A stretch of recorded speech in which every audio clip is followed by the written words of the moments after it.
जैसा कि हम लोग जानते हैं कि आज महाराज श्री हनुमान जयंती है, तो आज श्री हनुमान जी महाराज की जयंती का, जन्म का हम लोग महामहोत्सव मना रहे हैं। तो सबसे पहले आप सभी श्रोतागणों को, सभी देशवासियों को, सभी सनातनियों को, सभी हिंदू भाई बहनों को हनुमान जी महाराज की जन्म जयंती की बहुत बहुत शुभकामना, बहुत बहुत बधाई, बहुत बहुत आशीर्वाद। हनुमान जी आपको जीवन में बल प्रदान करें, शक्ति प्रदान करें, आयु प्रदान करें और महाराज विद्या और बुद्धि भी प्रदान करें। एकमात्र हमारे हनुमान जी महाराज ही ऐसे भगवान या देवता हैं कि जिनका प्रताप चारों युगों में महाराज समान रूप से व्याप्त रहता है। भगवान शिव का विशेष प्रताप सतयुग में देखा जाता है। त्रेता में हमारे राम जी का प्रताप रहता है, द्वापर में हमारे कन्हैया का प्रताप रहता है और कली काल में भगवान हरि का प्रताप रहता है।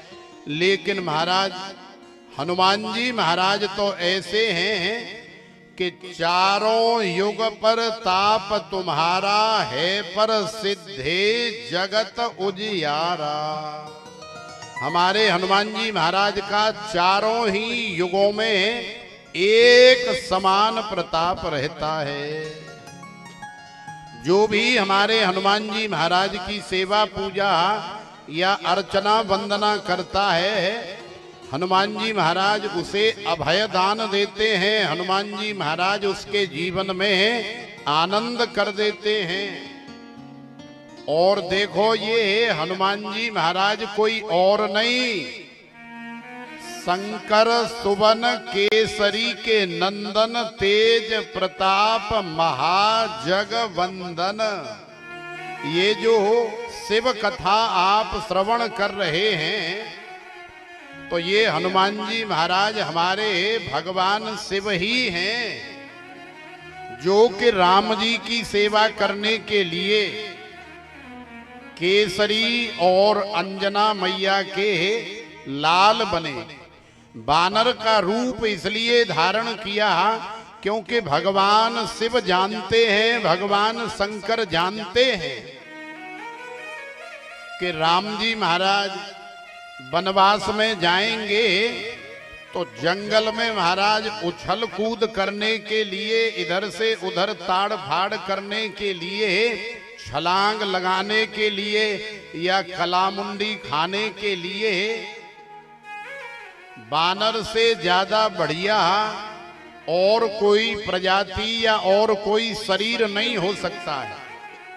यदि आप किसी वृक्ष के ऊपर चढ़ना चाहोगे तो महाराज मोटी मोटी डालियों पर ही, और वो भी बड़ा संभल संभल के बहुत देर में चढ़ पाओगे। लेकिन उतनी देर में तो एक बानर पूरे बगीचे के सारे पेड़ों पर इधर से उधर गुलाटी खा करके चला जाएगा। आप एक पेड़ पर ही इधर से उधर सारे पेड़ पर नहीं डोल पाएंगे, लेकिन महाराज वही कार्य बानर उतने ही समय में हजारों पेड़ों पर करतब दिखा करके चला जाएगा। तो हनुमान जी महाराज कोई और नहीं, हनुमान जी महाराज हमारे भगवान शिव ही हैं। तो भगवान शिव ने राम जी की सेवा करने के लिए हनुमान जी का रूप धारण किया और फिर राम जी की सेवा, ऐसी सेवा करी कि एक सेकंड के लिए भी अपने स्वामी को कभी भी अकेला नहीं छोड़ा। हमेशा हनुमान जी साये की तरह राम जी के साथ रहे। यदि सेवकता सीखनी हो, यदि शिष्यता सीखनी हो, तो महाराज हमें हनुमान जी महाराज का चरित्र, हनुमान जी महाराज की कथा और हनुमान जी महाराज का जीवन अवश्य देख लेना चाहिए कि हनुमान जी महाराज ने कैसे कैसे राम जी की सेवा करी है। अतुलित बलधामम हेम शैलाभदेहम तनुजवन कृशानुम ज्ञान नामग्रगण्यम सकल गुण निधानम वानराणामधीशम श्री रघुपति प्रिय भक्तम बात जातम नमामि। सीता मैया के प्रति और राम जी के प्रति हनुमान जी का कैसा अद्भुत समर्पण था। एक बार की बात है, हमारी सीता मैया सुंदर श्रृंगार कर रही थी, तो श्रृंगार करते हुए सीता मैया मांग भर रही थी और इतनी देर में हनुमान जी महाराज सीताराम करते हुए पधारे। चूंकि हनुमान जी महाराज हमारे राम जी के और सीता मैया के बालक से भी ज्यादा बढ़कर के हैं, माने कोई अपने बालक को जितना प्रेम करता हो या जितना मानता हो, उससे भी ज्यादा प्यारे और उससे भी ज्यादा बढ़कर के लाडले हैं। तो अपनी मैया के पास कोई बालक कभी भी जा सकता है। तो हनुमान जी महाराज आ गए और हनुमान जी महाराज ने देखा कि हमारी मैया सीता मैया अपनी मांग में सिंदूर भर रही हैं। तो हनुमान जी महाराज से रहा नहीं गया और हनुमान जी महाराज ने पूछ लिया कि मैया, ये आप माताएं सिर के अंदर, मांग के अंदर ये लाल लाल क्या लगाती हैं और इसका क्या मतलब है? तो सीता मैया ने कहा कि अरे लाला, तू कहा करेगो बेटा जान करके। तो हनुमान जी ने कहा कि नहीं नहीं मैया, मोकू बताओ तो सही। अरे मोए तो जानकारी होनी चाहिए। तो सीता मैया ने कहा कि बड़ा भोला भाला है, बड़ा सीधा साधा है। देख बेटा, ये जितनी माताएं विवाहित होती हैं, शादी ब्याह होने के बाद, ये सिंदूर है और इस सिंदूर से ये सब माताएं अपनी अपनी मांग भरती हैं। तो क्यों भरती हैं मैया, यही तो मैं पूछ रहा हूं। तो सीता मैया ने कहा कि सिंदूर से मांग भरने के बाद जो हमारा पति परमेश्वर होता है, उसकी आयु बढ़ जाती है, उसकी आयु जो है लंबी हो जाती है। अच्छा मैया, माने मांग के अंदर जरा सा सिंदूर लगाने से हमारे स्वामी की उम्र बढ़ जाती है? तो सीता मैया ने कहा कि हाँ बेटा, सिंदूर लगाने से हमारे स्वामी की, हमारे प्रियतम की, हमारे मालिक की, हमारे ईश्वर की उम्र जो है बढ़ जाती है। तो हनुमान जी बड़े प्रसन्न भये और प्रसन्नता में ही सीता मैया के पास से और अपने कक्ष में आए और आकर के महाराज सिंदूर लाए। कम से कम लाए होंगे 250 ग्राम या 1 किलो, और इतना बड़ा पात्र लिया और उसमें सिंदूर को पलट दिया। लेकिन सिंदूर सूखा है, तो क्या करें, फिर देसी घी लेकर के आए और देसी घी उस सिंदूर में मिलाया। मिला करके सिंदूर का हनुमान जी महाराज ने लेप बनाया। लेप बना करके सबसे पहले तो अपनी मांग भरी। हनुमान जी ने सोचा कि माताएं तो जरा सी मांग भरती हैं, आजकल तो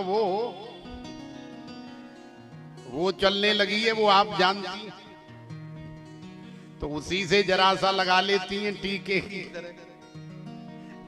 तो हनुमान जी महाराज ने तो पूरा हाथ से लेके महाराज पहले पूरा सिर पोता, तो सिर पोतने से भी तसल्ली नहीं हुई तो फिर मुंह पोता, मुंह पोतने से भी शांति नहीं हुई तो हाथ पैर पूरा शरीर सिंदूर से लाल लाल लाल लाल कर दिया।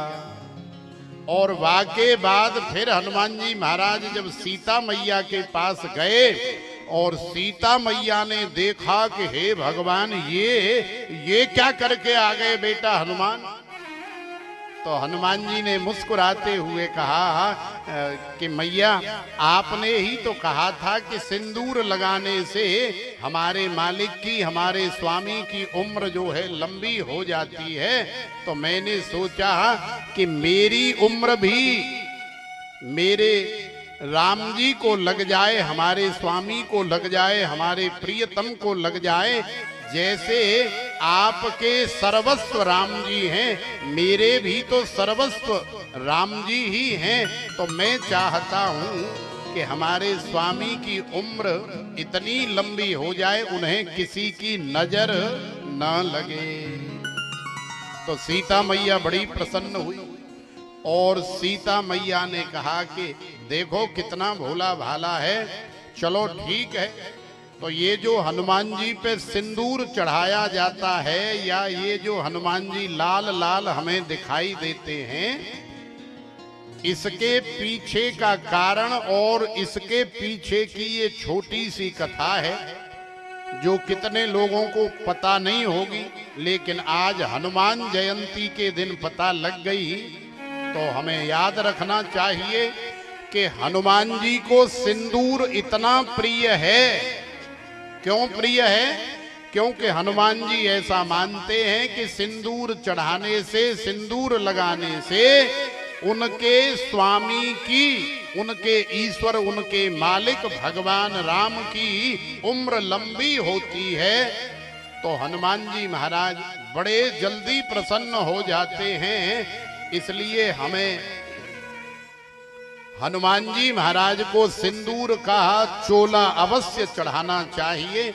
चाहे तो महाराज चमेली का तेल मिला करके चढ़ाएं और चाहे देसी घी मिला करके चढ़ाएं, लेकिन प्रत्येक शनिवार को या मंगलवार को जिनको अपनी मनोकामना तत्काल में पूरी करनी है उन्हें कम से कम 21 चोला हनुमान जी पे अवश्य चढ़ाने चाहिए। या तो 21 चढ़ाएं या फिर महाराज 41 बार भी चढ़ा सकते हैं। तो ये हनुमान जी महाराज कोई और नहीं, ये हमारे हनुमान जी महाराज भगवान शिव शंकर ही हैं। बोलिए श्री हनुमान जी महाराज की जय।